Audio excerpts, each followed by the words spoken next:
What is up, everybody? Welcome to the Locked In Podcast. Jeff here, along with my man Bruce. What up, what up? Bruce, how are you doing today, man? We're going to be covering a lot this weekend. And we're here to get you guys ready for the weekend every weekend. I forgot to say that in the beginning, so I had to add it in.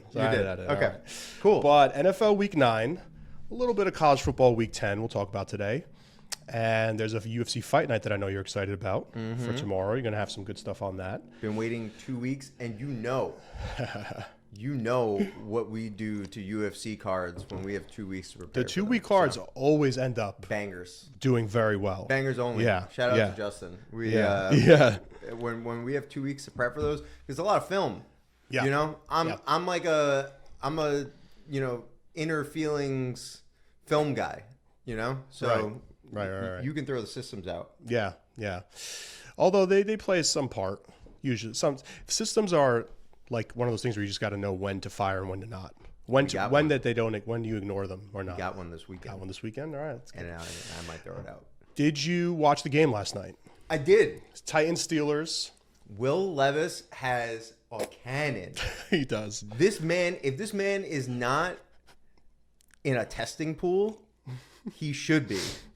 He has the most vascular biceps I've ever seen. Yeah. And that might sound weird, but no. This dude can flick it. He has like no throwing motion. Yeah. And that ball goes 50 yards off the back foot. It's crazy. Yeah, he has an effortless release. And it's like you see a few guys that have that. Not everybody has that. You see a lot of guys, even guys who are good quarterbacks that have longer throws and windups or whatever, but for a younger guy, you know, because in the NFL, making decisions so fast is key.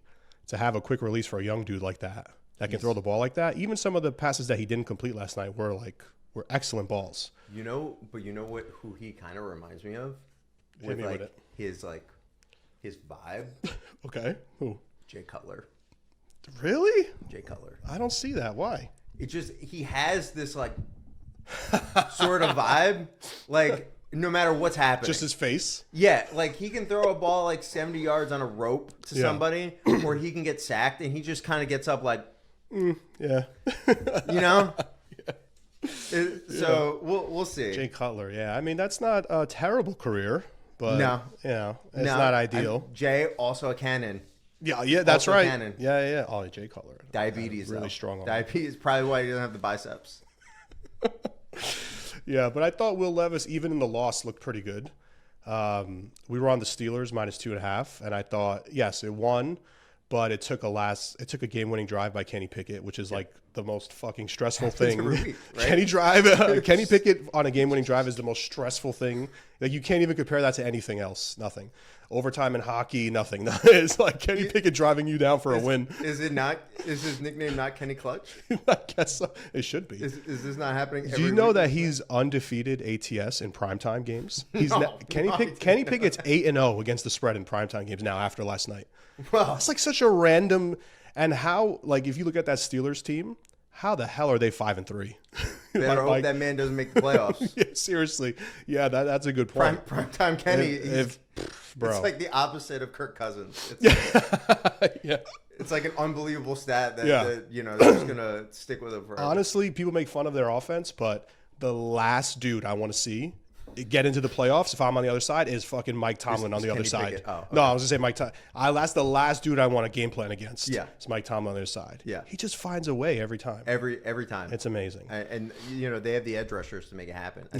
Hayward came back, right? Yeah, he's back. Yeah. So they were making noise. Yeah, they sacked him a bunch. They pressured even when they didn't. Got up. They pressured him a bunch too. Yeah, the Jay Cutler face. Just Jay Cutler face. Just I'm ready to throw this 50 yards again. I don't care. Says whatever. Yeah. But he did play well though. You got to give him props. I mean, they have, like that's a good if they settle on him, you got to figure out what you're going to do with Tannehill. And throw him in the garbage. And Vrabel hasn't committed to him either. He's like, we'll see how Ryan feels, and Malik is not going to get the job. So it's like, it's either you go back to Tannehill, who's like, what you're getting, or you let this kid cook. He's cooking. No, you let him cook. You know, DeAndre Hopkins will literally start a riot in the locker room if you put Ryan Tannehill back Honestly, in. if Tannehill plays that game last night, they probably lose by 2 touchdowns. Yeah, you have Hopkins on your fantasy team. I got me a smooth 8 points last night. You know, and you benched him last week. So when he put up fucking 30 or whatever, 40. Classic. Yeah, that was rough. All right. It was like a bittersweet because of the last drive of the game. I'm like, I want him to catch, but I don't want them to win. Right. So, you know, go between the 20s. That's the curse of fantasy. All right. Well, let's cook up the slate, man. Let's talk about some NFL. I know you have. Well, we got an international game this week. Kansas City, Miami. Yeah. So it's an interesting matchup with the Dolphins and the Chiefs. And the fact that it's in Germany, right, makes it even more interesting because that's an interesting spread to look at, right? It opened at 2.5. Mm-hmm. It came down to 2. And I think it's at 1.5 now. So the money and the line movement is kind of telling you that the Dolphins are the side. Yeah.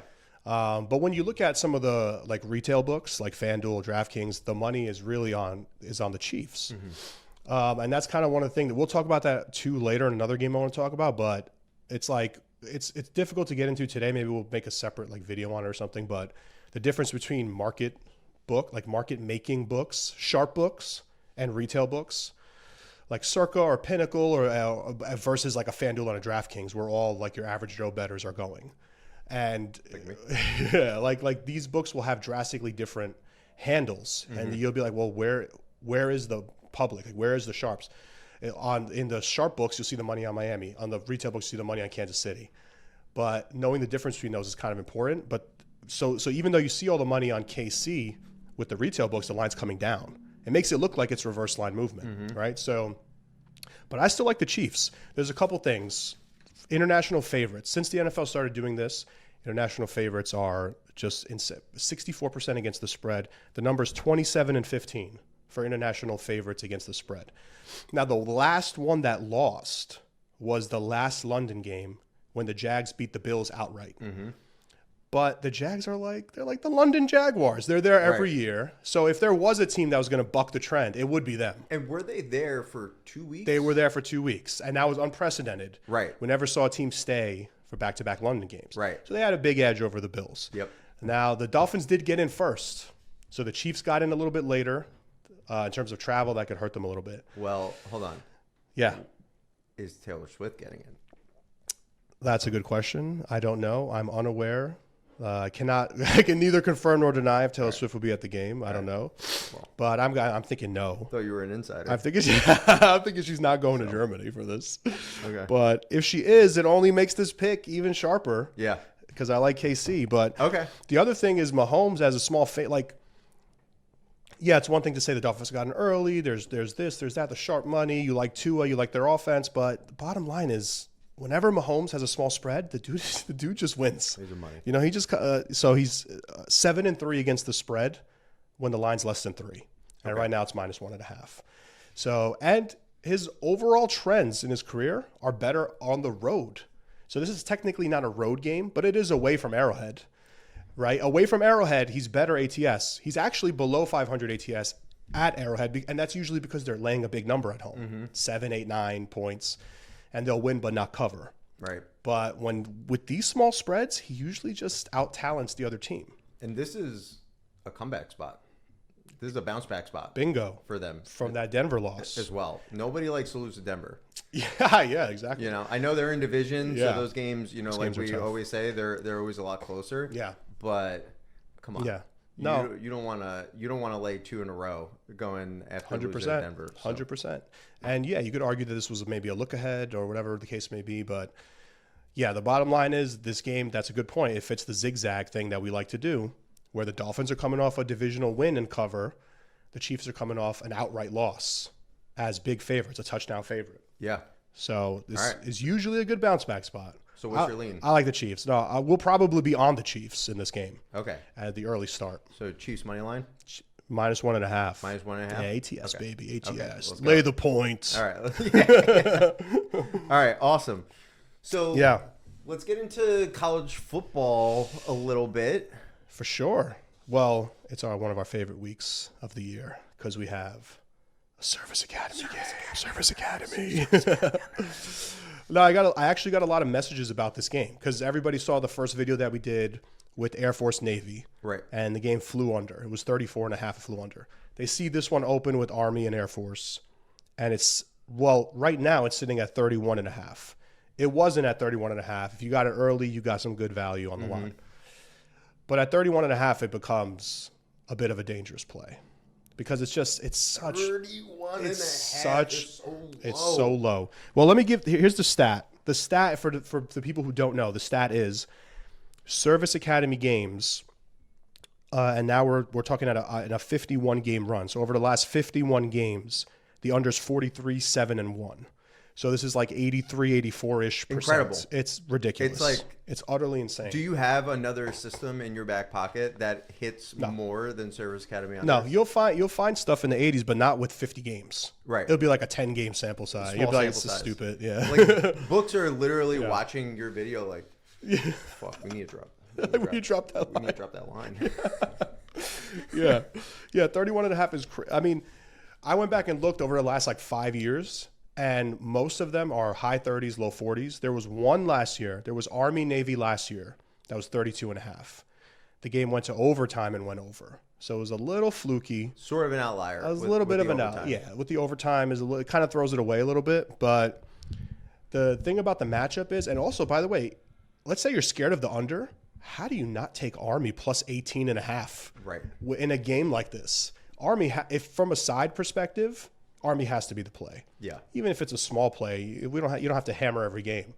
But there's no way you can not take Army. Now the Air Force could win 24-0. But Air Force is an 8-0 team, a ranked team, but they've played a kind of a weak strength of schedule. Yeah. They haven't played a lot of really top teams in the country.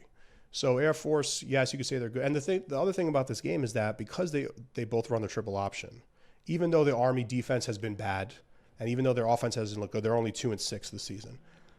But they know the triple option really well. Yes. So they know exactly what they need to do to stop it. And that's what happened with Navy last week. So Air Force comes into the Navy game, right? Or not last week. This was 2 weeks ago. Air Force comes into the Navy game. I think at that time they were 6-0. And their offense looks amazing. They're averaging over 30 points a game by just running the football. Right. And just running over teams. Then they get to the Navy game and they average less than 3 yards per carry because Navy knows what to do to stop that. Right. Because they run it. They run the same thing. So even though Army has struggled, you got to think this is going to be a close, low-scoring game. Yeah, I mean, listen, you got to think so. I ran triple option in high school. Did you? I did. So you know exactly what I'm talking about. I know what you're talking about. You know? Another thing that I'll say is, and I don't have it, maybe I'll screenshot it after and we can throw it out. There was a TikTok commenter who made an excellent point that I didn't make in my video on this.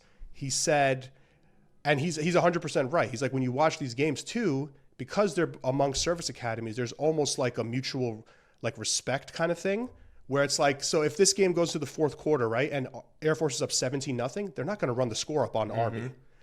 Because it's very interesting. Right? So that also lends itself to the under. Yeah. And I thought that was we'll throw it up. It was a great point. And I didn't mention the videos. Like, there's like a, you're one of us kind of thing because you're the only 3 service academy schools. Right. So it's like, if you're up big, you're like, oh, we got the win. It's a big game for us, but we don't need to embarrass them kind of thing. Right? Like, they're our guys. And that's also why these cash at a historic rate. So, and that's also the opposite of what happened when I was in high school. People ran the score up. Like we run the score up. Like all crazy. The games went over the total. Crazy. It's like how they hang 45 points on it. It's like, well, everybody's playing offense and defense. Everybody's exhausted, and we run the triple option. Oh man! Awesome. Okay, so what's your lean on this one? Lean under. Are you going under? Lean under the 31.5. You still have to. You still have to lean under until this trend starts to buck the other way. I would still lean under, and I think, but I will say in this particular case, I think the stronger play is Army with the points. Okay. Plus the 18.5. But you lean under. Because this could be sorry to cut you off. Yeah, no worries. 20-3. Right. You cash the spread. Right. Right. But if this does hit the under, what do you think the next under is going to be? For this, are we going to get like a 29 point? Well, who's it going to be? It's going to be. It's you know what? It's going to be Army Navy. Yeah. Air Force is by far the best. Yeah. Army and Navy are both weak offensively, so you could see a total in the 20s for Army. That's Navy. Incredible. Yeah, you could see 28.5 probably. I think so. Would you take the under? Probably. Oh my God. Because you know why? Because that's probably like a 14-10 game. You're an animal. You just got to think of the final scores in your head. It's true. The final score combinations. Yeah. 14-10, 13-10. It'll be sweaty, but you cash. Okay. You know? All right. Look at the Thursday night football game last night. It was 37. It finishes at 36. How insane is that? Right? I mean, Vegas knows how to do it. Insane. And it goes under. It goes under still. All right. Well, let's move on. Let's go back to the NFL. Well, why don't we hit the UFC? Why don't we, want to talk any UFC stuff? Oh, yeah. Let's mix it in. So yeah, and then we'll come back to me after. Let's talk about Fight Night this weekend. Jailton Almeida versus Derek Lewis. A guy that wants to take you down. Yeah.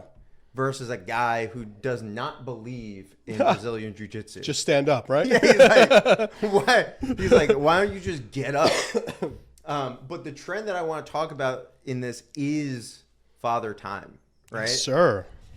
In UFC, there's a couple of systems. Well, in mixed martial arts in general, there's a couple of systems that really seem to work, right? And one of them is the age discrepancy between two fighters. Yeah. And we're looking at, we have one of the fights, which is 13 years. But if you look at everything between 9 and 15 years difference between those fighters, we find, let me pull up my stats here. Sorry. Pull them up. The older fighter wins about 32% of the time. Wow, that's low. For a negative 23% ROI if you bet like $100 on each fight. Their average odds are plus 156, and the average odds of the opponent is minus 163. So they're usually the dog in those fights. And then there's a spread across how they lose. It's pretty easy. It's pretty even across how they lose, but they lose a lot, right? Yeah. So when we're looking at these older fighters, we're obviously looking at athleticism declining. They're usually being put up against younger, stronger guys that are trying to make a name in the sport against somebody who's been there for a long time. Sure. So this is like a really good spot, and we've hit a bunch of times on that, but we've also like bucked the trend a bunch. Because Justin and I love betting on the old dudes. Yeah, yes. We love betting on the old dudes. When the spot is right? Sure. Because like they may not win a lot, but a lot of the time you find people like the line just blindly moving towards a younger guy, but the older fighter has clear advantages in that particular fight.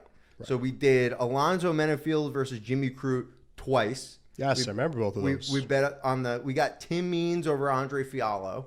Nice. And then we did that crazy Andre Arlovsky run where we basically bet on him for like 2 years straight. Our goat. Until he got destroyed by his friend in that last fight. So usually a dog. One of the things that we're going to do this week, though, is we're going to like throw that shit. Oh, man. Here we go. We're betting on the old guy. We're betting on the old guy. All right. Let's go. All right. I like it. So it's because of the spot, though. Right. So the fight that we're looking at in this spot is Vince Pichel versus Ishmael Bonfim. Okay. Right? And we're looking at this spot for a couple of reasons. So Vince plus 380. Woo. Ishmael minus 500 on that. So the line is huge. Ishmael is coming off a loss to Benoit Saint Denis. And what we saw in that fight, we think can translate really well to this fight, which is Ishmael's on the smaller side of 155. He's a very powerful but sloppy striker. And he doesn't really have that great of a ground game against bigger opponents. Like Benoit fought at 170 before, and he manhandled Ishmael in that fight. Like dragged him to the floor, beat him up. That spot we were on. Yes, I remember that. Benoit. Yep. We're never gonna get a good Benoit line ever again. Yeah, he's on fire. But we think that this is a very similar fight. Okay. In the fact that Vince, much bigger opponent, great wrestling, and a pretty good striker for a guy who's, getting up there in age. Sure. He has a lot of power in his hands. So I really think that Ishmael, but I'll be honest. Yeah. This fight is either we're going to look like geniuses and Vince is going to use his size and his power to overwhelm Ishmael, especially in the wrestling game, or like I'm going to look like a total idiot, and he's going to get blasted in round 1. Like, it's not going to look... It's like, if Ishmael wins, it's not going to be competitive. Like, he's going to walk through Vince. Yeah. If age is caught up to him, he gets caught big in round 1. But we really think that combining the wrestling of Vince and the power in his hands when Ishmael's throwing these big sloppy strikes, that he could catch him. Yeah. So I think the dog is live here. Okay. We can lean towards the Vince money line on this. Mm-hmm. On the Ishmael side, I think the KO at plus 145 is definitely live. Okay. Like I said, like, if this goes Ishmael's way, like, it's going to be a finish. This is going to be a finish in round 1, and everybody's going to come back in the comments and be like, you "Oh, idiot. you're so stupid." Yeah. That's the nature of the business if you're trying to pick big dog. But when they hit, you look like a genius. They hit. Yeah. So I'm leaning Vince at the money line. I think he's like roughly plus 375 plus right 390 now. I'm seeing right now. Ooh. And just for some quick math, I have my betting calculator up. You said 32% of the time these fighters win, the older fighter. Yeah. Right? So, 390 is an implied of 20%. So you got a nice little edge there. Got a little bit. Just on the top level of that system, right? Right. You could probably dig in and see like exact age gaps and stuff. Yeah. But top level, if something's hitting at 32% and you're getting 20 in the market, that's what I'm talking about. That's how you win long term. And you got to look back at that Benoit fight with using his size to wrestle Bonfim. Mm-hmm. And you go over to Vince, who had some success wrestling Mark Madsen, who's an Olympic silver medalist. Yeah. You can say that he had success wrestling against Jim Miller, who's a Hall of Fame UFC fighter who primarily relies on grappling, right? So gotcha. We think that he can do some work on the ground. Cool. But hopefully he doesn't just stand there and get destroyed. Leaning to Pichel in this one. Pichel, is that how you pronounce it? To Pichel. Throw out the age system. Plus 390. I mean, that's how you're gonna start. That's gonna hit, and that's gonna get first lean plus 390. You're gonna get some views. You know what I'm saying? You're gonna get some views. All right, dope. I got one more. Yeah, hit me with it. Hear it? Yes, I do want to hear it. Okay, so we have Rodolfo Vieira, the 2015 ADCC Brazilian Jiu-Jitsu champion. Let's go. Against Armin Petrosian, who is I don't remember the year anymore, but a kickboxing world champion. So and this fight's a pick. This fight is a pick'em. So we have a clash of styles between a world-renowned grappler and a world-renowned kickboxer, right? I don't have the stats up. Probably put them across the screen or something, but would love to throw up what grapplers versus kickboxers usually end up with. But Armin stylistically throws a ton of leg and body kicks, and he likes to run around. So he's bouncing around, he's throwing stuff and moving. But he cannot stop a cold from taking him down. Like a strong breeze can take down Armin Petrosian. He has roughly like a 37% takedown defense. And he hasn't fought many grapplers. Like, the people who have been taking him down have been primary strikers. Gregory Rodriguez, Brazilian Jiu-Jitsu black belt, but primarily a striker. Really only takes out the grappling game when he absolutely needs to. Dobson, not a primary grappler, mixes it up sometimes, but like, this guy is getting taken down by people who are not an expert. And Rodolfo is an expert once he gets you on the ground, right? So I am leaning towards Rodolfo here based on the fact that I think he gets it down to the ground.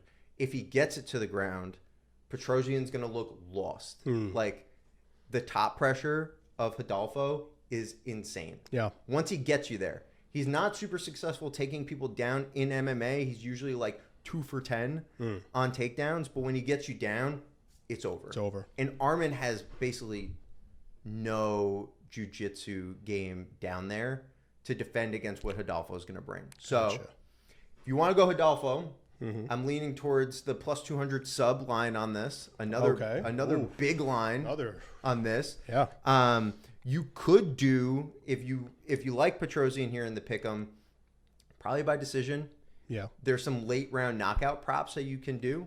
The sneaky thing with Rodolfo is, he's admitted before being extremely nervous before fights. And it really causes some cardio problems for him sometimes. That's interesting. Late rounds, he's gotten better over the years. Yeah. But you can see in the late round 2 and 3 of his fights that sometimes he gasses. I can see a finish if he can't get those takedowns. Yeah. But I think a lot of energy to try to get someone down to the ground. Right. Yeah. But if he gets them, it's a lot of energy trying to get back up against Adolfo. For sure.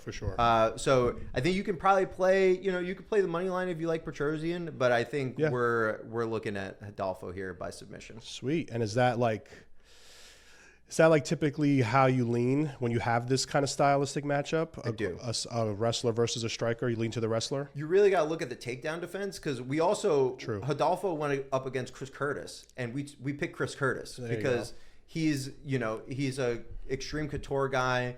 All they do is defend takedowns all day. So we knew Chris Curtis makes sense. Was unlikely to be taken down by Rodolfo because Rodolfo doesn't have a high success rate with takedowns. Gotcha. He needs to, but once he gets you down, it's over. Got it. So we went Chris Curtis in that one. We took that one pretty easily, but we think that given the fact that Petrosian throws a lot of leg and body kicks, so it's not gonna opens you up a bit. Yeah. So he's not gonna really knock you out very early with those, and they can be caught. Yeah. So gotcha. We will be going. All right. So Vieira in that fight. Adolfo Vieira at a pick -110 or by the sub +200. You said it was right. +200. I got something later. You got something later, even better than that. Yeah. All right. Cool. Sweet. So that was two. That was 2 there for UFC Fight Night. Yes, sir. And I'm sure there's other stuff there, but let's jump back to NFL. We have Buffalo Cincy. Yes, that was the final game that I wanted to talk about because, well, it's kind of more I wanted to talk about the importance of line movement. And that line opened. So you see the Bills Bengals. It opens +3 to the Bills, right? And then the line immediately starts to drop. All right, and we kind of mentioned this earlier. It was like sharp books versus retail books. In retail books, you'll see the public on Cincy. So you'll say, okay, that's reverse line movement. The danger, and this happens all the time, because there are some handicappers where their style is they just wait to see where the line goes, and then they follow the line because they're like, that's where the pros are going. The big problem with that is the pros got +3. And you're coming in taking +1 and you think you're sharp. Right. And then they lose by 2 or they lose by 3. Yeah. And you lose and they push or win. It's like buying a stock after it went up like exactly 40%. And you're like, smart money. Smart money's doing it. Exactly. Smart money did it. Yes. They already got the key number. Yeah, this is like huge for anyone watching. This is like huge stuff. And I even at 3 like the Bengals. So, and the thing is like people have to get over this thing of like I don't want to look like a square. I don't need public. The public is crushing it this year. I don't know if you've seen. We've made some posts about it. Public is killing it. Lions. The public is not the public that like your grandfather grew up with. They're smart. They have more. The public can pay. They have Jeff. They have us. They have us. They can pay like $20 a month and get access to like some sharp tools. So they have stuff that no one has. People. Yeah, got grandpa checking the newspaper. Yeah, for stats. it is so different now. So like public sides don't scare me the way they used to.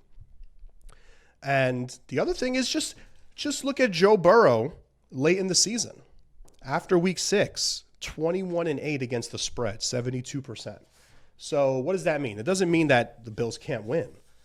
But he lives, it's shiesty season. He lives for these games. And you know what? You don't think he wants to beat Josh Allen in primetime? You think that I don't want him to do well because he's on my fantasy team? Yeah, I know you do. And I drafted him by accident. He's picked it up, though. He's been picking it up. Yeah, on my bench. And the Bills always seem to get to these games and just like stumble through them and a costly mistake late or something like that. And hold up. You're saying that the Bills turn the ball over? Yeah, they do. They turn the and I know Josh Allen turns the ball over. And I know it's like if you look at he has X amount of interceptions and maybe he only has like one more than Tua or one more than Mahomes. it's not that if you watch the games, it's not the same. No. He's so much, and because there's a lot of, you can look at advanced stats like balls that should have been picked but weren't, and you'll see that his are like skyrocketed. Yeah. Like, so he gets away with a lot because he's very talented and he's very good, but their defense has been very susceptible this year. Yeah. Like we watched Mac Jones literally walk down for a game-winning touchdown. Like it was the easiest thing I've ever seen in my life. Incredible. They've got injuries with the slowest wide receiving core. with nobody. In the universe. Yeah, with literally nobody. And you got Mike Gesicki hitting the gritty in the end zone to win the game. It's not the same. Buffalo doesn't have the same. I need to see vibe. you hit the gritty. Me? Yeah. If we get to 100,000 YouTube subscribers, let's go. I will gritty. I will do the gritty. Yes, 100%. We have a 3-camera setup now. You can gritty. We gritty all. Shit. That's right. But yeah, I really like Burrow in this spot. Okay, the late season Burrow stats are good. He had his rough starts out of the way. Cincy's defense has really picked it up. They went into Buffalo last year in the playoffs, easily won. It was a blowout. And this game's at home. So I love the spot for them. I think it's going to be one of those games where it's like, it appears to be close, but Cincy will pull away late.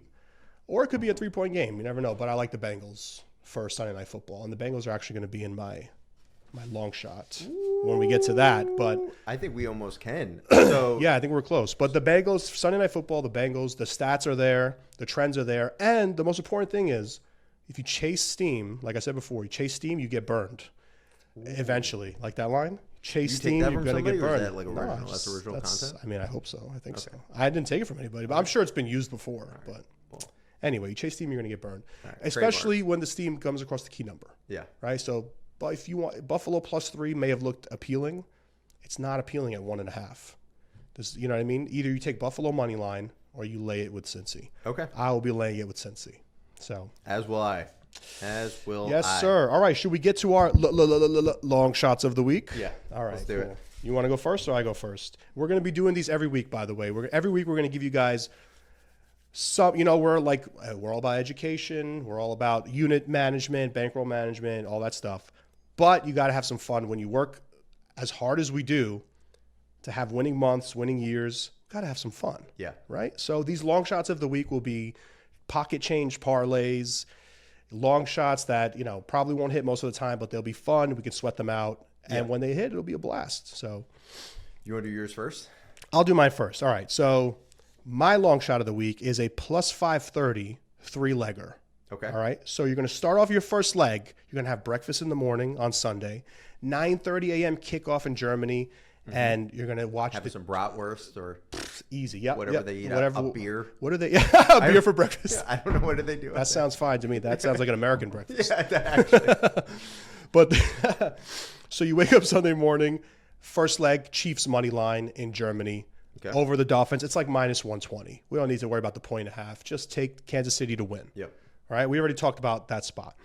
The next spot, so that's leg 1. Leg 2, there's only one divisional game in week 9. It's Cowboys-Eagles. Take Dallas +3. You get a full field goal with Dallas. I know it's the Cowboys, blah, blah, blah. The Eagles have been due for regression for a few weeks. And Dak Prescott's playing really well. And I know sometimes these are spots, if this sounds dumb, if this was a primetime game, I might be like, it's a 4 p.m. Eastern game. Nobody's going to really be focused on it. You got the Germany game. You got the Bengals Bills at night. Cowboys +3. I think at worst that's a 3-point game. I think the Cowboys win that. What's that? I said our editor is going to be. Oh yeah, he's an Eagles fan. I think the Cowboys win that game though. To be honest, I think the Cowboys win. It's all about. I don't want to go too far, of course, but NFL is situational betting. The spot favors the Cowboys, getting that key number. So then you watch the Chiefs win after your delicious breakfast. You watch the Cowboys cover, potentially win. Some lunch. Yeah, you have some lunch in between. Now you watch the Cowboys win. Now you're like, oh, shit. I watched Locked In, and the first 2 legs of the parlay have cashed. Then we go to Sunday Night Football, and it's Joey B money line. It takes Bengals money line around -120, throw it in. So the 3 legs, Chiefs money line, Cowboys +3, Bengals money line, comes back at +530. That's my long shot of the week. All right. Wrap it up.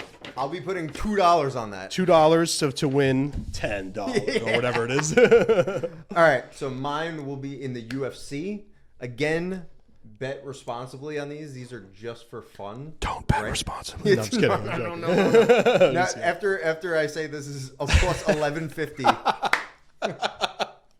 parlay, please bet responsibly. So this is my triple sub this week in the UFC. We are going to go with Almeida by sub. I know that Derek Lewis doesn't believe in jiu-jitsu. I think he may be able to get up a few times, but I think he's going to get worn down and he's going to get subbed by Jailton Almeida. So we'll go Almeida by sub. Well, that's the main event. Yep. Okay. So then we're going to go Gabriel Bonfim by sub. Okay. Against Nicholas Dalby. We didn't talk about it. Yes. Dalby just Wim Hof breathes his way into decisions, and we think that ends this time. We've been betting against Dalby, we probably like you as a person, but we've been betting against you for like 4 times in a row. We've been taking L's every time. So we think we catch up here on this one, and we think we get Gabriel Bonfim by sub. And then we will go Rodolfo Vieira by sub. And we already talked about why. So that's a plus 1150 triple sub. $10 makes you 100 and something. Unbelievable. But yeah. That's mine. I think we're going to see a submission party. And all of those on their own are big plus money. I think the Almeida one is it's juiced, right? Oh yeah, that's right. It's juiced. Yeah. Okay. Yeah, because I think he's going to do that. Gotcha. And the books think he's the most likely outcome. So, yeah. Yeah. But the rest are pretty good. Sweet. So, all right. So 3-leg submission parlay plus 1150, and then baby. And then the 3-leg NFL parlay is plus 530. Those are your long shots of the week. All right, sweet. Did you have anything else you want to cover, or can we wrap this bad boy up? Wrap it up. All right, we got three football games this week. We got 2 UFC picks. Yes. I think we're going to have a good weekend. If you want the full card. Yes, weekend passes up. That's for people who already know. That gets you, well, today's Friday, but you can actually grab it on Thursday. Not many people know that. And just get all 4 days on the weekend pass. Or you can opt for the season-long pass, which is up as well. And that's pretty much it. What's that? That's our outro music. No, somebody's calling me on Slack right now. I'm trying to kill it. No, we're good. We're all done. So that's it for the weekend. Please don't sue us, Slack. Please don't sue us. I don't know if that music is trademarked. No, all right. All good. All right. So until next week, everybody. Thanks for watching. Peace. Later.